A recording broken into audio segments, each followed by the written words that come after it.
Like 6 months, bro. You should have went and did that. Back in for that gun range.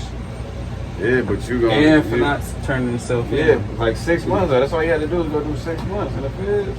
That's it. Yeah, 6 months. I ain't looking at 5 plus years.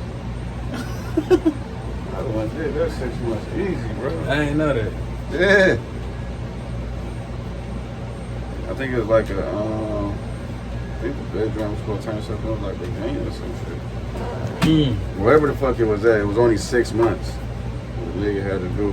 For violating his probation. Yeah, for violating and not reporting, not turning himself in. He was for violating his probation. Yeah. So nonsense, they had to come and get you. Yeah, all that shit went out the window. Then he said something. And the nigga knew he was on the run because when they pulled up on the private jet, like the security guard called the police and told him. They like held his phone up, like to stall him out and shit. Straight up? Yeah, so when they checked the passenger that was on the plane, like everybody's name was on the list but his. What? Yeah. And you know he's short too, so he probably trying to. And he had that dog shit. He said he had like $25,000 in cash in his pocket. Yeah. Commissary money. Because you already know what's going on. Yeah, you want to get locked up with that. That way you straight. I just don't understand like how you want to get so much money, bro, and just don't know how to chill, man. Like you can't. Like at some point, man, you gotta be like, all right, I'm done with that. Like this enough money for me right here. It was the gun range that did it. Like even with like that wise, like that whole situation there. Like they denied Gunna bond and told him his trial wasn't until January. Man, so that's 7 months you finna sit down, bro. Before you even stay, before your shit even start, you sitting down 7 months already. Yeah. And they finessed him. Cause he turned himself in. Yeah. I think he called and was like, you know what I mean, I'm just gonna come turn myself in and whoopty whoop. And they was like, yeah, you turn yourself in, we'll bond you out, we'll let you bond out. Yeah, until they got his ass. Like, nah, you ain't getting no bond. You one of the main person of interest in this case. Yeah.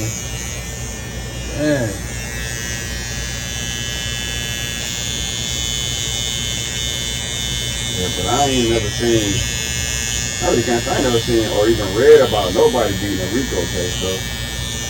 This state. Is it state or is it fed? What's the feds? No, they went to feds now? Yeah. So, like, 9 times out of 10, like, you gotta get indicted on it. The feds ain't indicting on nothing if they ain't got no evidence on you. You know what I'm saying? And in their case, they rapping about the shit. So, that's already enough evidence. Yeah.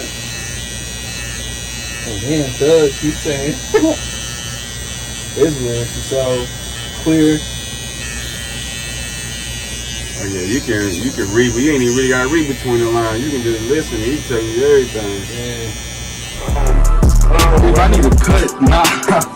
I'm about to get you together. Here I had the Gold Masters. Have the blade wide open, going against the grain and going with the grain. Just creating the guideline for the right side taper. Then I do the same thing to the left side. Use the Andy Masters to create the guideline and the Andy T outliners to board it out, and I'm just tapering out the area that I'm created the guideline and going with the grain on the mustache and starting the guideline at the back nape area.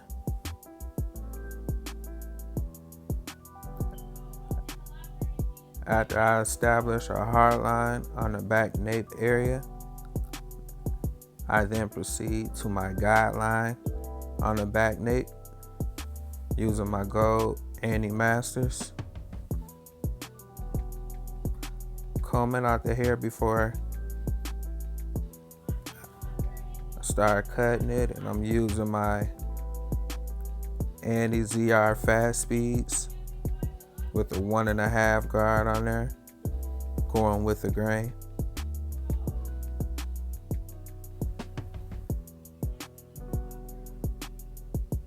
using clipper over comb with the grain.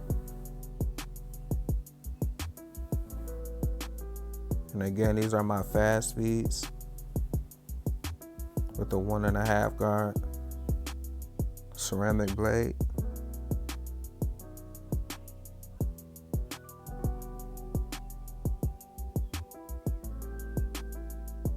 Just making sure all the heavy bulk is cut off.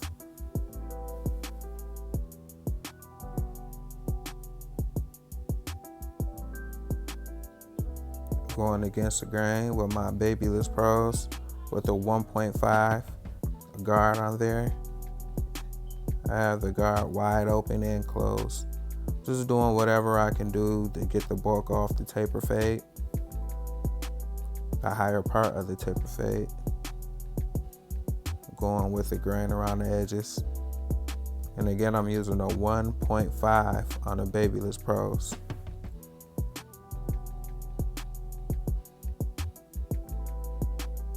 Switched over to the Gold Masters.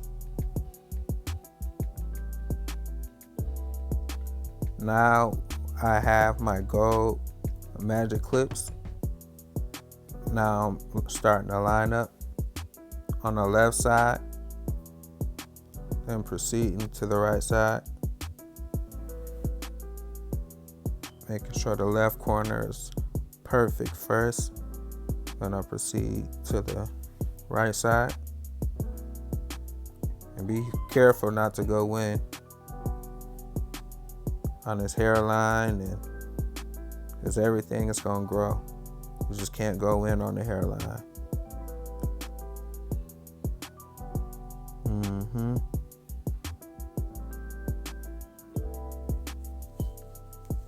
His hairline was worse before, but it's getting better and better each week.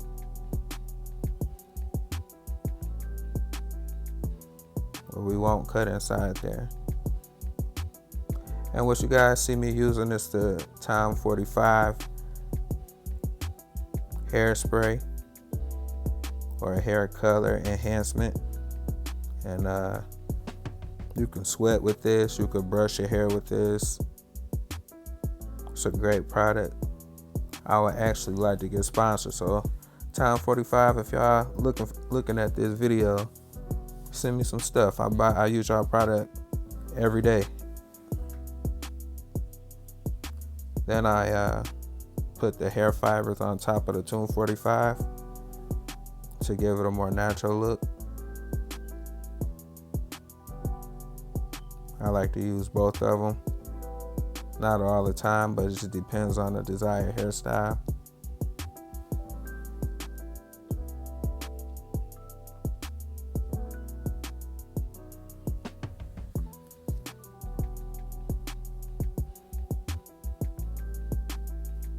Just making sure everything is even. Sealing up the hair fibers. Like I say, it's no right or wrong way. It's a desired look that we're going for. So it's not, did I use enough? It's almost as if, do it look perfect? That's the question you want to ask yourself as far as if you used enough. Does it look the way you want it to look? That's how you can tell if you use enough. And I'm just lining up around the neck area, keeping it wide so it could be less grow back. Using a beard hot comb to pick out his beard, and I really recommend this product for any barber, especially on coarse beards.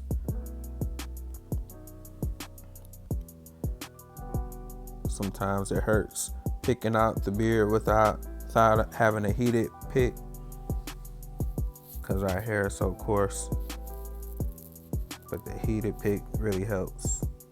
And I'm just lining up the nape area, making sure I'm not going in on a line on the neck, making sure it's all natural. And I proceed to the opposite side and I do the same. I don't want to go too high around the ears.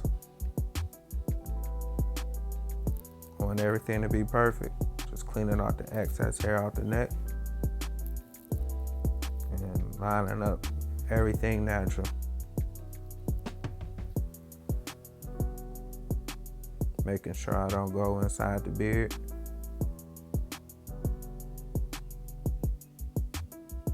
I don't want no pushbacks cutting up, gang.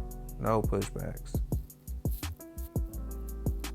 Then after I get it to my desired look, I use the razor to get it a little sharper.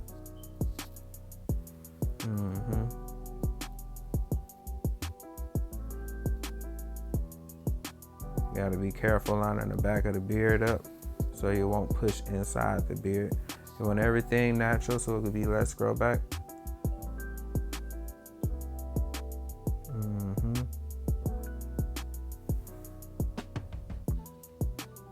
Both sides should be even.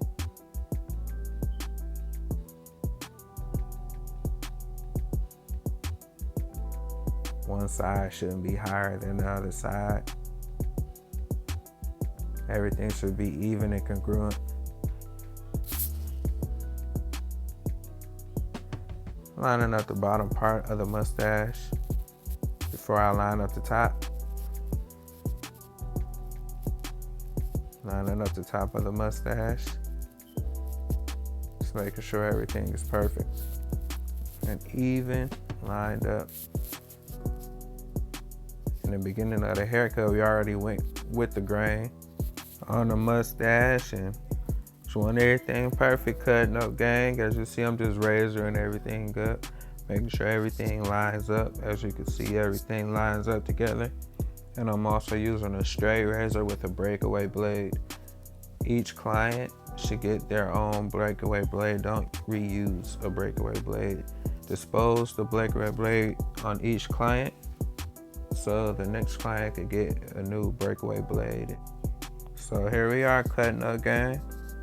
We got our desired look that we wanted, that he wanted, all even, dark, light taper on the side, back, wide beard, razor line up all the way around.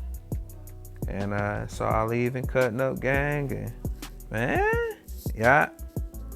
Appreciate y'all for watching this. If y'all stay watching this long, make sure y'all like, comment, and subscribe. It take a long time to make these videos. I really appreciate it. And I'm gonna see y'all again tomorrow. Yeah.